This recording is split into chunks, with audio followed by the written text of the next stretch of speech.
Okay? Saan dumadaan? Doon. Okay, doon dumadaan. Yung auditory vestibular, mag-i-end na sa loob. Kasi andun yung internal ear. Andun yung receptor for hearing. Corda corti or organ of Corti. Yung balas naman, macula, at saka crista ampularis. Lahat yan pag-aaralan nyo lahat yun. Okay? Kaya pagdating ng June of next year, mas pagaling ka na sa akin. Okay? Sige. So, pero doon maiwan. Pero yung facial nerve, hindi, lalabas siya rito. Lalabas siya sa temporomastoid, stylomastoid foramen. Yun ang pupunta sa muscle of facial expression. 5 yun. Para makontrol mo. Yung sa akin kasi, nasira. Kaya ang the mandibular branch at saka the buccal branch of my facial nerve sa kaliwa, nasira. Pinagdikit lang. Okay? Dati ganun ako. Okay. Next. Ilan ang cranial nerve na? Hanggang 5 na tayo. 8 na. Olfactory, optic, oculomotor, trochlea sa mata, abducens sa mata. Ano pa? Abducens sa mata. Tama? Tapos meron tayo facial, auditory, 8 na. Ilan na lang?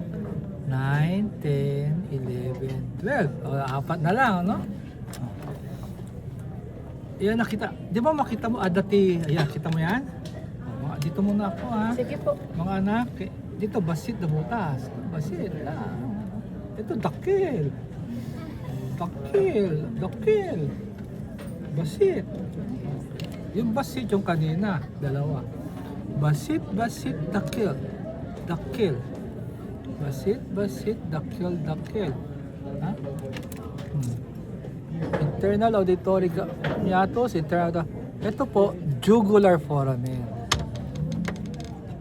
Yung jugular foramen po, kaya tinawag siyang jugular. Bakit? Sweetheart, beautiful. Bakit? Parang siyang baby, no? Bakit siya tinawag jugular? Laksa mo, darling, wala tayo sa kama. Laksa mo. Sira ulo ni Banyo. Ha? Do you agree with your girlfriend? Bagay kayo! Bagay kayo! O, di ba? Bata rin ang mukha, di ba? Bata rin ang mukha. May mabubuo na rito. Ano sabi?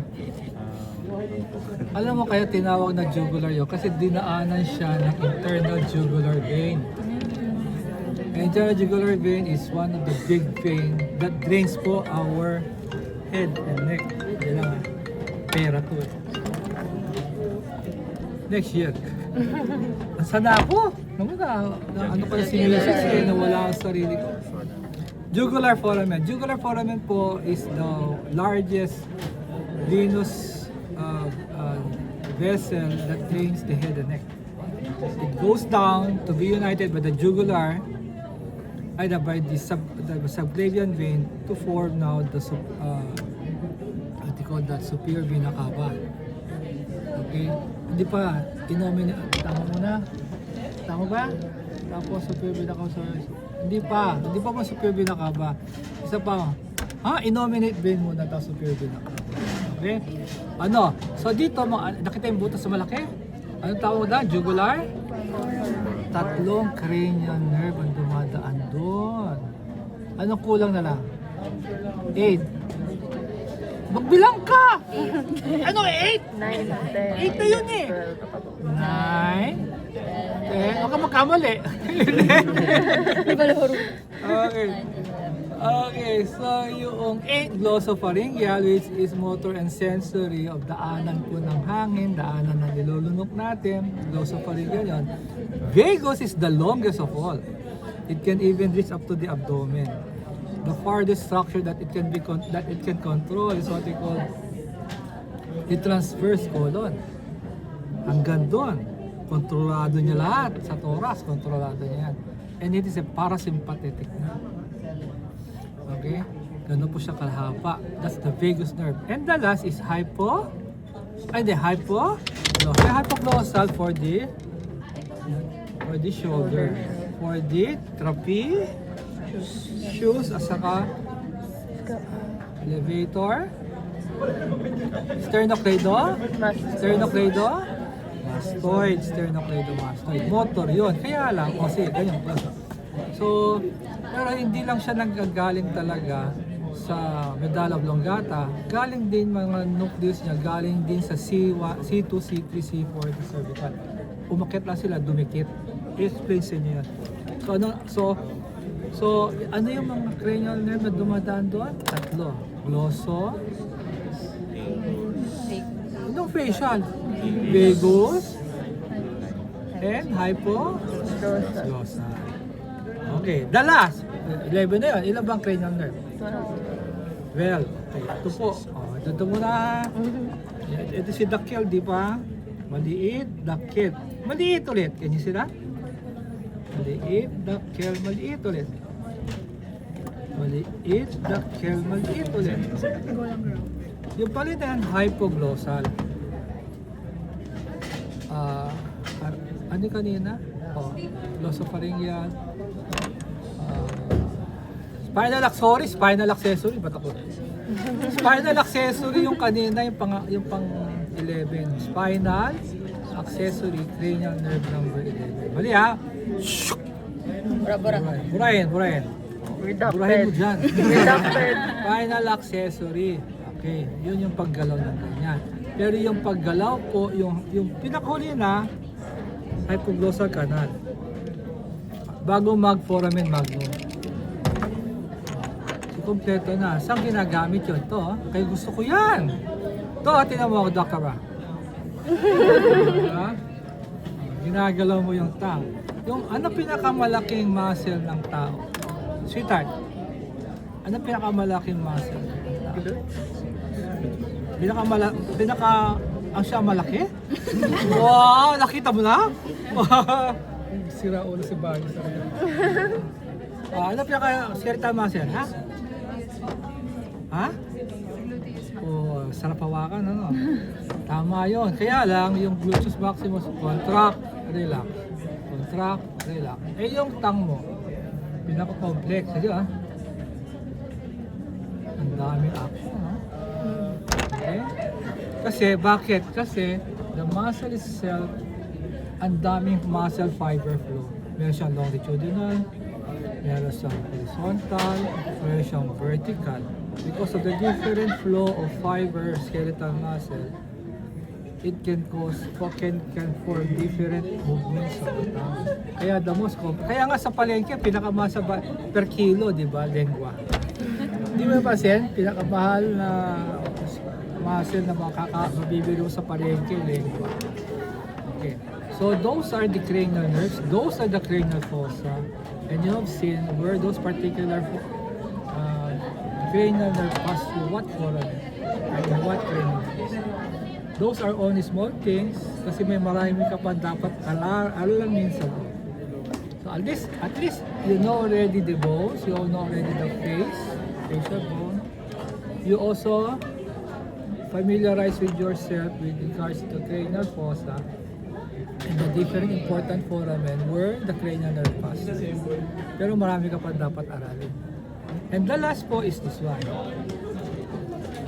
Foramen, where the medulla oblongata passes through it.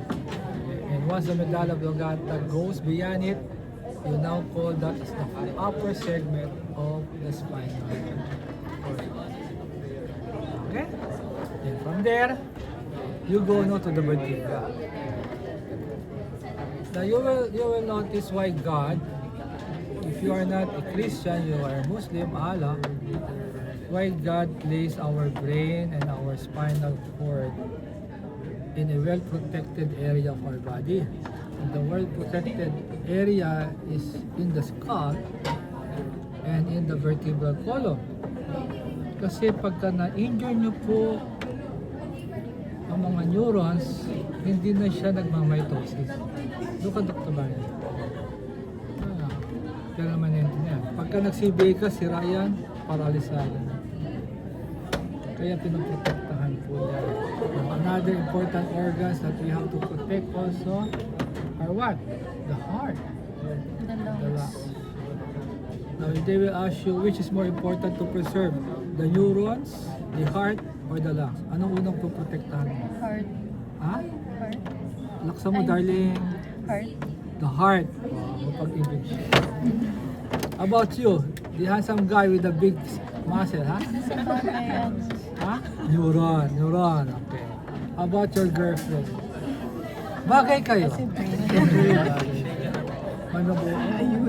Ganyan kami, yung nakausap ko, kaklase ko yun. Hanggang ngayon, kaklase ko pa nga eh. Neurons. Ha? Neurons. Neurons. How about you, Doctor? I come here, I will kiss you. It is the lungs. Kasi sa trauma po, air, A, ABC. B, ano yung A? Airway. Ano yung B?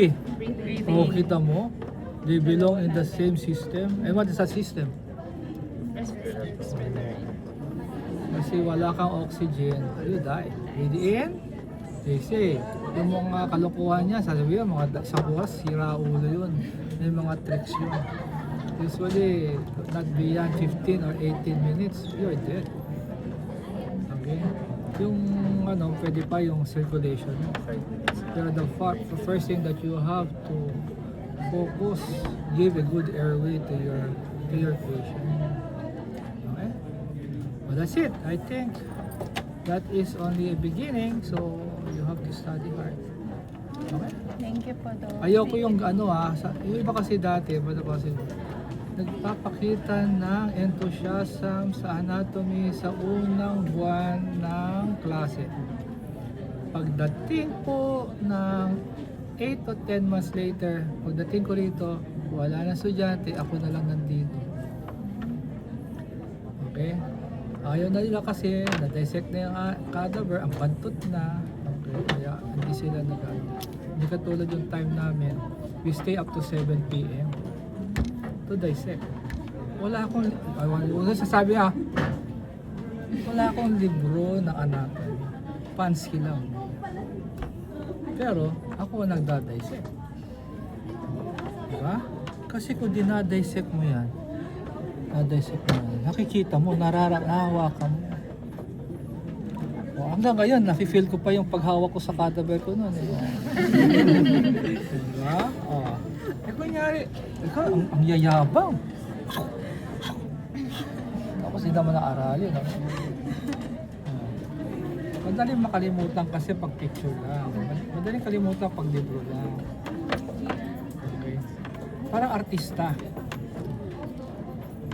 Okay, magalit sa akin ha. Kunyari, tayo'y parehong artista sa Triple X. Ano ha? Triple X. Ako yung actor. Ikaw yung lady. Siyempre may sex. Pag pinanood mo lang yung ginawa namin, siguro next year, kalimutan mo na eh. Ano ba posisyon nyo? Kung ikaw yung actor, ay hindi makakalimutan hanggang kamatayan mo. Nararamdaman mo. Kasi nafe-feel mo eh. Nandita nyo ako. Kaya magda-dissect tayo. Pag lumabas yung cadaver, lapitan nyo, i-dissect mo. At hindi ka uuwi hanggang hindi mo nakita yung na-lecture. Dapat makita mo. Okay, bye-bye. Thank you po, Doc.